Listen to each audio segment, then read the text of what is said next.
Well, hi, Phil. Welcome back to Saudi. Thank you for joining us. I know you've just been out there, so tied third on your debut last year here at Royal Greens. Just give us your thoughts on being back here this week. I think that it's really a fun golf course to play. I really enjoy it. I enjoyed it last year. The condition is a 10 out of 10. I don't think you can get it any more perfectly manicured and set up for an event, so it's very impressive. The way the golf course is conditioned, the way it plays, it's really a fun challenge. And when the wind comes up, it's very playable. I just really enjoy the golf course and enjoy playing here. Great, thanks. So we're going to go straight into some questions. We'll start with the room and then come to the stream. Joy, do you want to start us off? Hi, Phil. Compared to last year when you played over here, what are the changes that you have seen on the golf course, if there are any, and do you like those changes? That's the first question. So the 11th hole, I thought was a really good par 3, and one simple little change I think makes it a great par 3, because the low area to the right of the green, where balls could be in the center of the green, roll off into the low area and all the way down into the desert. Now there's just enough grass where it'll catch it and be in the rough. It's a very hard shot from the rough, but it's not as I think it's a more inline penalty for the mishit shot, and I think it's now a great par 3 as opposed to a really good par 3. That little subtle change, I think, improved the hole quite a bit.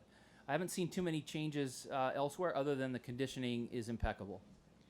And my second question is, obviously you've heard about the USGA and the R&A, the rule changes, or the theory of planning to change the rules about the equipment. Your general views? I don't know what you're talking about. What are you referring to? Well, they're saying that they're going to put in local rules, number one, to bring equipment under control. And number two, they're saying that they're not going to have it 48, they're going to limit it to 46 inches, the length of any club from 40, 48, those kind of things. This is the first I've heard of it. Is it just come out in the last day or two? Yeah, yesterday. Yeah, I don't know. I can't respond because I'm not familiar with what their changes. Okay. Alex? Maybe a more broader question. The PGA Tour and the European Tour have been kind of against any kind of changes to the equipment because they feel like the product that's presented is a good product, and they don't want to change that product. Do you feel the same way?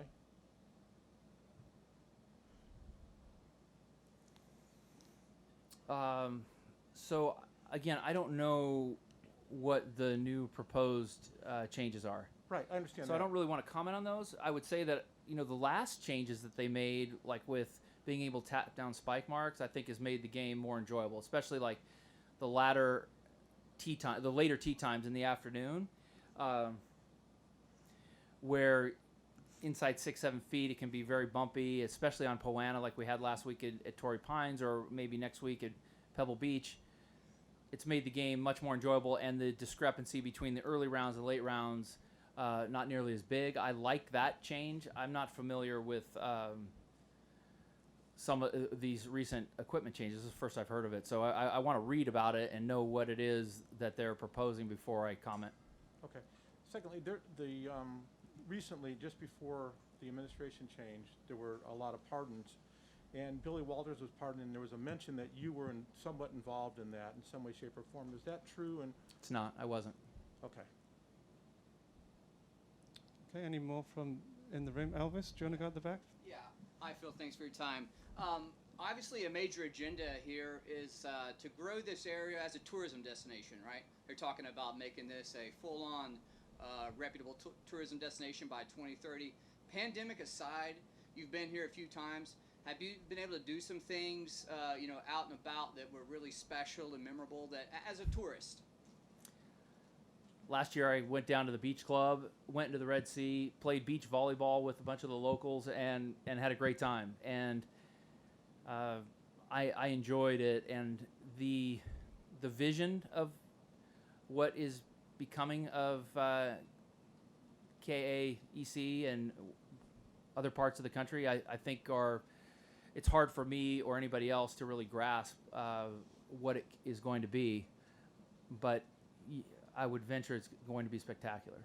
Yeah, and And is that, for you to be here and not in Phoenix, I think says a lot. Do you feel like you being here, you're part of a movement, you're part of something that's really special? I think that I've enjoyed my time here. I've been treated as well in this event than in any tournament I've ever played in. I enjoy the golf course, and it's fun for me to see different parts of the world, and I'm very flattered to be a part of this event. Thanks, Elvis. We're going to go to a couple on the stream, Phil. So, Phil Casey, if you could unmute, please. Yeah, thanks, Steve. And hi, Phil. Thanks for your time.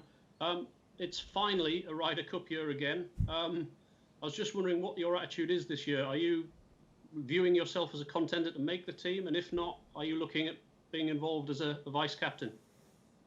So it would be an honor to be part of the team as a vice captain if that's what Steve Stricker, our captain, wants. I would like to obviously play, but I have not played well enough to warrant consideration. However, there's a lot of golf left, and if I play well, if I can win a couple of tournaments, I think that I might warrant some consideration. But as we stand right now, I haven't done anything to warrant that. So I've got to play well. And fortunately, the way the point system is, which is very heavy the year of the Ryder Cup, it gives every player an opportunity. If they play well, they can earn their way on the team. Have you had any discussions with Steve yet about a backroom role? Have you mentioned it? So nothing I'd care to discuss publicly, but we're very good friends. Thank you. Thank you, Phil. Go to the final question from Martin Dempster, please. Martin, if you could unmute.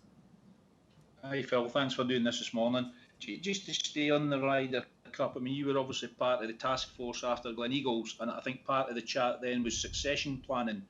It probably came as a surprise to people on this side of the Atlantic that Davis Love's the President's Cup captain for the next match. What's your take on that? Is the succession planning still in place for Ryder Cup captains? I could not say enough good things about Davis Love as a person, as a player, but especially as a captain and a leader. And he has helped players play their best in these events, and he has helped vice captains be their best leaders when they captain these events. I just think the world of him, and I think that all the players that have a chance to play for him have a unique opportunity and a life experience to spend time with him. I think he's just a terrific person, player, and especially captain. Were you in the frame for that post? Am I in the frame for that post? Were you in the frame for the President's Cup post that Davis is now taking on? I don't understand. Post. What do you mean? Where am I in the job? Yeah, I mean, obviously people thought that as part of your grooming you as a Ryder Cup captain, that may have been a role that you might have been interested in. I don't know if you get what I mean. Oh, I don't know where to go with that. I mean, those conversations I don't feel they should be discussed here, but amongst each other. Thank you, Phil. Thank you, Martin. Thank you for joining us, Phil. We wish you all the best this week. We'll let you go and get some lunch. Perfect. Thank you. Thanks, guys. Thank you.